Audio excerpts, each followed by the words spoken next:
Hi everyone, so now I've been playing with this machine for about a month plus.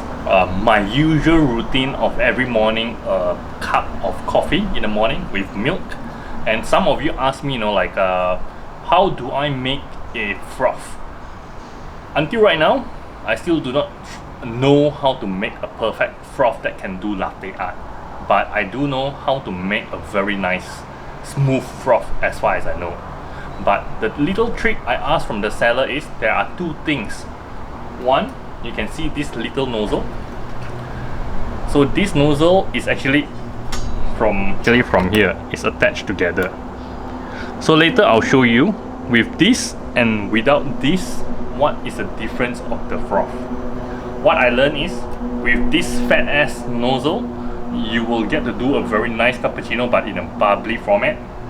Then the seller asked me to remove this out, then you have a slim head, then that's where you get a nice froth from this machine. So right now, let's do the basic from what I know. Come.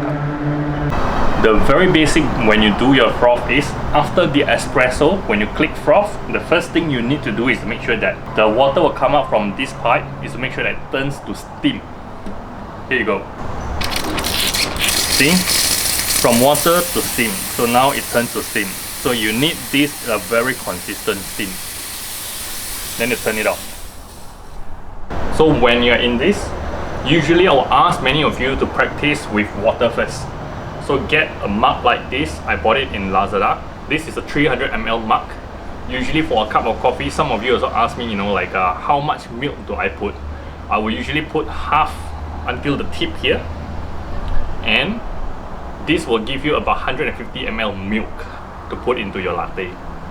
Okay, come, let's go. How do you practice in terms of swirling the water? Okay, so first of all, what you guys need to do is, when you want to know, there's a few ways to do it. How do you place your mug to make a nice froth? It really depends on how your angle is. There's a lot of people, they like to use this tip. The tip here match with the tip of the jug to give you the edge that you need. So if you see the water, usually what you need to do is the tip of this frother is just to touch the tip of the water. See, you just touch a little bit. But for first timer, I will advise you to go deeper a bit to learn the swirl. So once the swirl is done, you slowly pull it out to the tip of the water, then you start to hear the hissing sound of the water. That's where there's the making of the froth.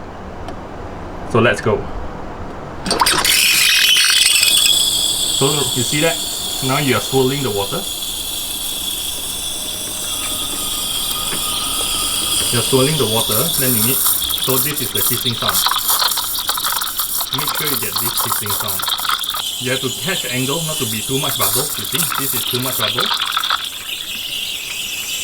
Just get it right in a bit of tip where you get this little bit of sound. So again, you need to practice a few times just to catch the swirl of it. Now you can see the swirl. Now you can see the swirl. So just make sure you go to the tip and hear this sound, the hissing sound. So if you see a lot of foam in that area, you just need to knock on the table to make the milk bubble flat. Then you can pour it into your latte or your coffee.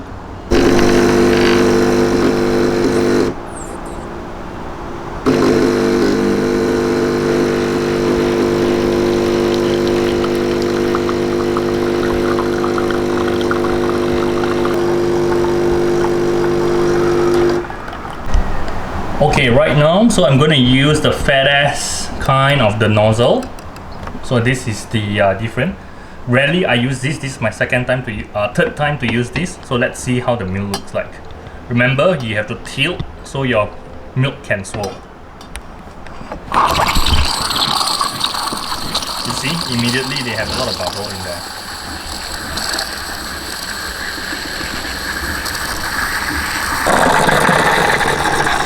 So for this fat ass nozzle, you need to handle with care, you see.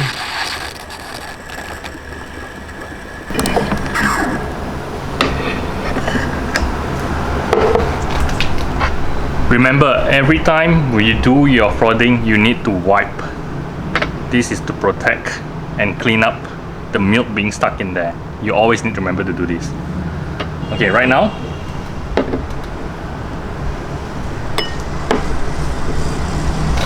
this is the fat ass nozzle that it gives you, you know. My milk is at over here, but the foam, you see the thickness of the foam, so it's perfect for cappuccino, for a lazy cappuccino. Let's pour it out. Let's pour it out. You see the foam, you can grow. You see the level of the milk growing.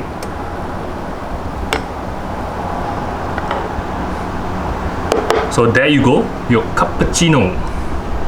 The thickness of this is a good cappuccino where it's nearly half a cup and the thickness of the foam is there.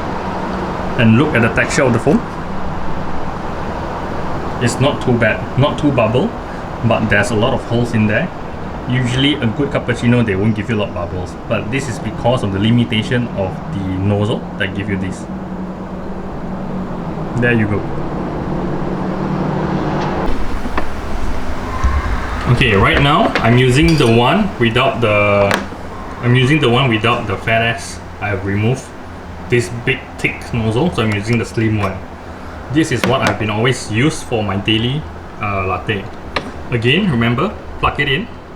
You need to just touch the tip of your swirl. Again, you need to position yourself how you want to do it. It's at your own comfortability. What you need to do is just swirl it. You see the milk is swirling. Then get the hiss sound.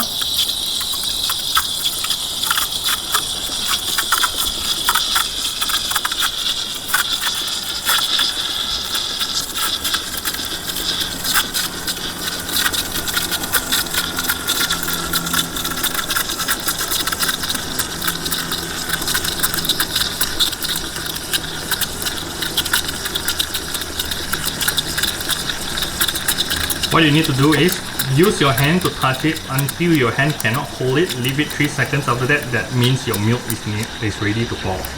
Do not burn your milk as it tastes different.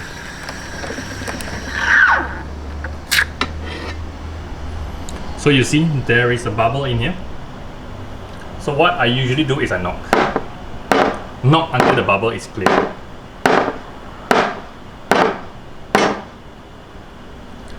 So next, what you need to do is just use swirl. You can see the thickness of it and how smooth the milk is.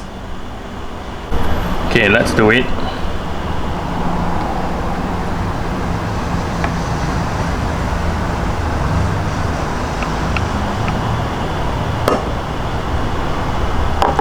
So this is my glass of latte. I can't really do the latte yet. I'm still learning how to do the art and also the pick of it. But a good latte will be a similar of a ratio, like 1 cm, half a cm to 1 cm kind of foam, and all the rest is all milk. So again, my ratio is 150 milk out of a 300 jug pitch, and this is how you make a froth.